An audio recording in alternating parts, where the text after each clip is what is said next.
A paz de Jesus e o amor de Maria.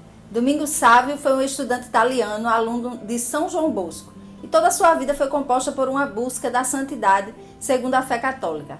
É considerado santo pela Igreja Católica. Dom Bosco considerou Sávio muito bem e escreveu uma biografia de seu jovem aluno, A Vida de Domingos Sávio.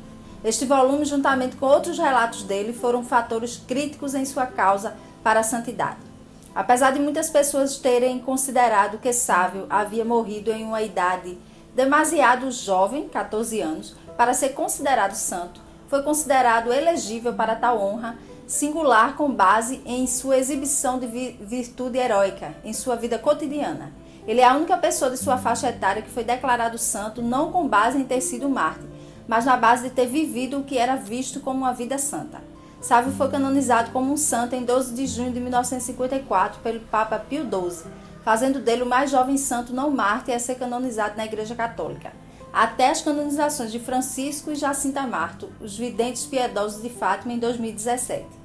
São Domingos Sávio nasceu em 2 de abril de 1842 no vilarejo chamado Riva, na Itália.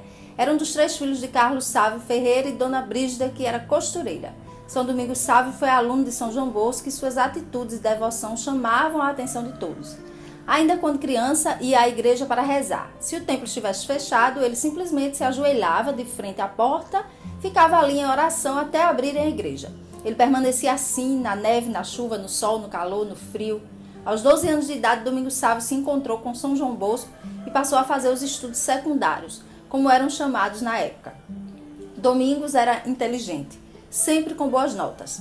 Tocado pelo carisma de São João Bosco e pelo ideal que se resumia na expressão dai-me almas, Domingos quis, mais do que nunca, levar aos céus mais e mais pessoas. Por isso ele fundou a Companhia da Imaculada Conceição.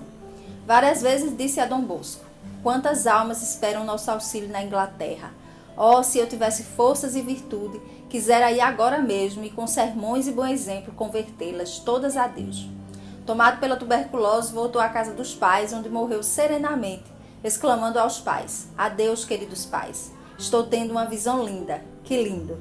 São Domingos Sávio é o padroeiro das grávidas, das pessoas que sofrem falsas acusações, dos jovens delinquentes e dos cantores de coro da igreja. Sua festa é celebrada no dia 6 de maio. Enquanto doente, nos primeiros 4 dias em casa, o apetite diminuiu e a tosse piorou.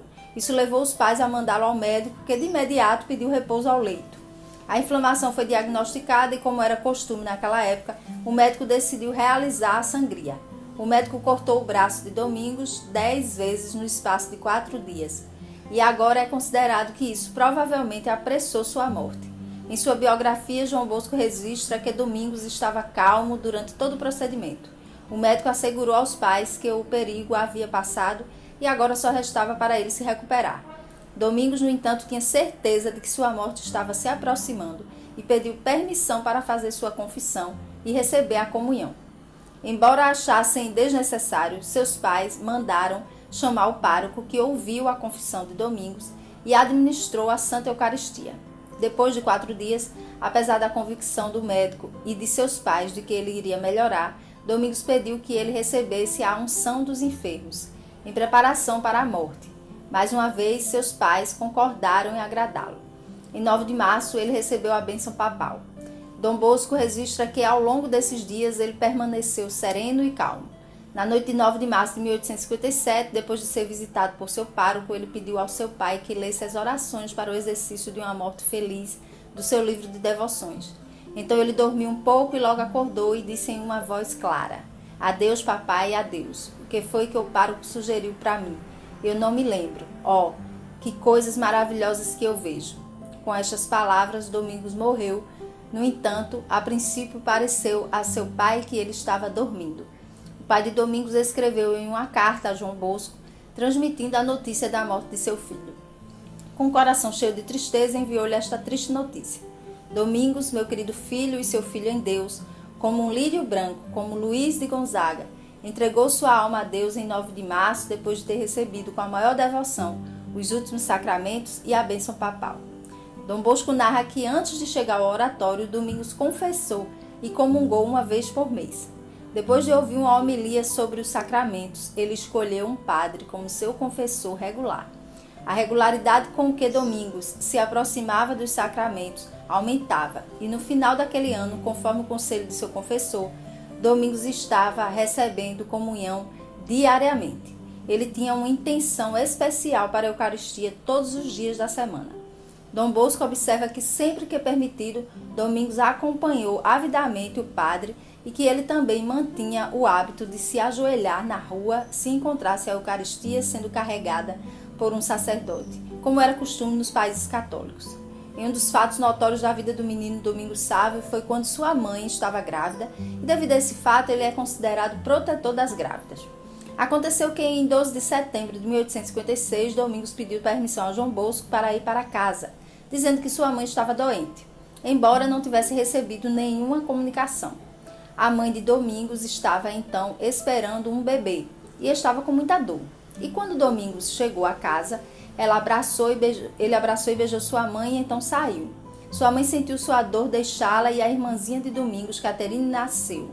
As mulheres que ajudaram no parto descobriram que Domingos havia deixado um escapulário verde ao redor do pescoço da sua mãe.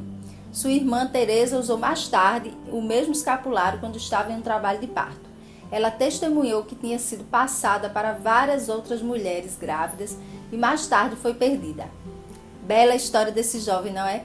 Por isso devemos repassar esse vídeo para os pais e adolescentes que conhecemos, visto que é um belo exemplo de jovem santo. Me ajuda a evangelizar, marca as pessoas que você ama, em especial os jovens, publica nos seus stories, nos seus grupos de WhatsApp, deixa o like no YouTube, o YouTube vai entender que é um material relevante e vai entregar para mais pessoas.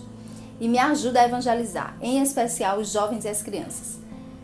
Estamos falando muito sobre as crianças santas, né, ultimamente, e eu espero trazer ainda mais exemplos de jovens e adolescentes que tenham vivido a santidade, para que a gente possa entender que a santidade é para todos.